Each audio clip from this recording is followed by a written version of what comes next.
මැදිහත් වීම හරිම බලගත වීම ප්‍රේමාන්ත සහෝදරස. අපි මේ මැදිහත් වීම කියන කාරණාව ගැන ලෝකයේ තුල ඉතාමත් ලස්සනට මැනවින් අපි දකිනවා. ප්‍රේමාන්තේනේ අපි දකිනවා මිනිස්සු ගොඩක් මැදිහත් වෙනවා. එක්කෙනා එක විදිහට ගොඩාක් වෙලාවට මැදිහත් වෙනවා. අපි හිතමුකෝ සාමාන්‍ය කෙනෙකුට රජයෙන් යමක් කරගන්න වෙනකොට ඒ රජයේ නිලධාරියෙක්ව දන්න කෙනෙක් එයා වෙනුවෙන් ගිහලා මැදිහත් වෙනවා. අපේ සාමාන්‍ය ගෙදරක ගත්තොත් තාත්තගෙන් යමක් ඉල්ල ගන්න ඕන නම් අම්මා මැදිහත් වෙනවා. මේ මැදිහත් වීම හරිම බලගතුයි. මොකද ඇයි මැදිහත් වෙන්නේ? මොකද මැදිහත් වෙන්නේ මේ මැදිහත් වීම තුළ තමයි අපේ ඉල්ලීමේ මේ බර ටිකක් වැඩි කරගන්න පුළුවන් වෙන්නේ.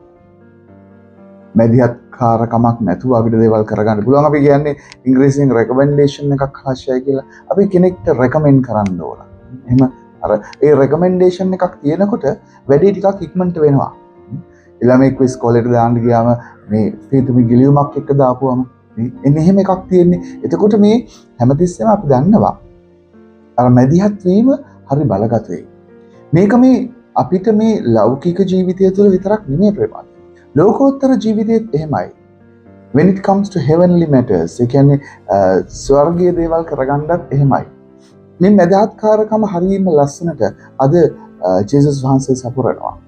උන්වහන්සේගේ උත්තම පූජක යාඥාවේ ජොන්තුමාගේ සුවිශේෂී 17 වෙනි පරිච්ඡේදයේ 20 වෙනි වගන්තියේ සිට 26 වෙනි වගන්තිය දක්වා කොටස තුළ අපිට ජේසුස් කියනවා යන්නේ මම මේ මොවුන් වෙනුවෙන් යාඥා කරනවා.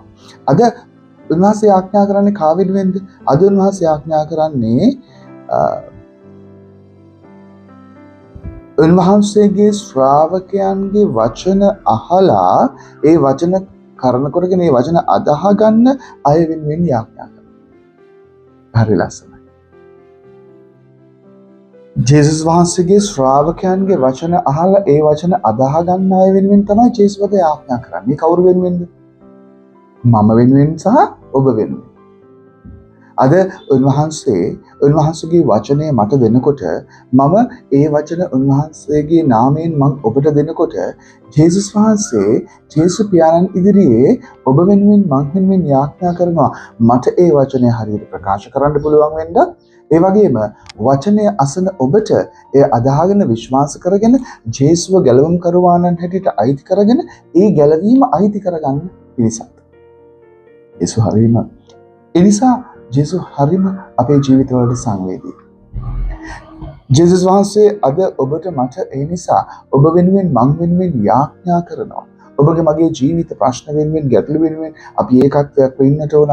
දෙවියන් වහන්සේ සහ ජේසුස් වහන්සේ එක්කෙනෙක් හැටියට දැන් ජීවත් වෙනවා වගේ අපිත් ඒ එකමුතුකම කරන කොටගෙන ඒකත්වයේ කරන කොටගෙන ඒ ශුද්ධත්වයේ කරන කොටගෙන අපි හැමෝම මේ ලස්සන ගමන තුළ යන්නට ඕනයි කියන මේ මහඟු අභිලාෂය බලාපොරොත්තුව තුළ ජේසුස් යාඥා.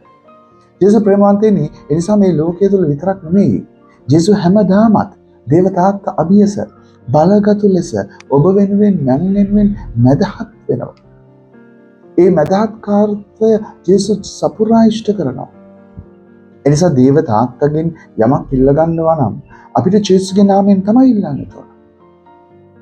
අපි ජේසුස්ගේ නාමයෙන් තමයි ඉල්ලන්න ඕන. ඒ නිසා අද ජේසුස් වහන්සේ බොහොම පැහැදිලිව කියනවා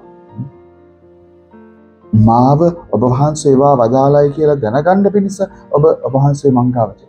ඒ නිසා උන්වහන්සේගේ ආදරයත් එක්ක අපි හැම කෙනෙක්ම අපේ ජීවිතේ උන්වහන්සේව අයිති කරගන්න තරමටම උන්වහන්සේව අදහන්න තරමටම මගේ වචන කරනකොටගෙන ඔබ උන්වහන්සේව විශ්වාස කරනකොට ඔබ උන්වහන්සේගේ වචනය අදහ ගන්නකොට උන්වහන්සේගේ සුවය ඔබ අයිති කරගන්නකොට උන්වහන්සේගේ සැනසීම ඔබ අයිති කරගන්නකොට ඔබේ ජීවිතයේ ඒ සුවය සැනසීම සතුට ප්‍රීතිය ලැබෙනවා ප්‍රමාණ.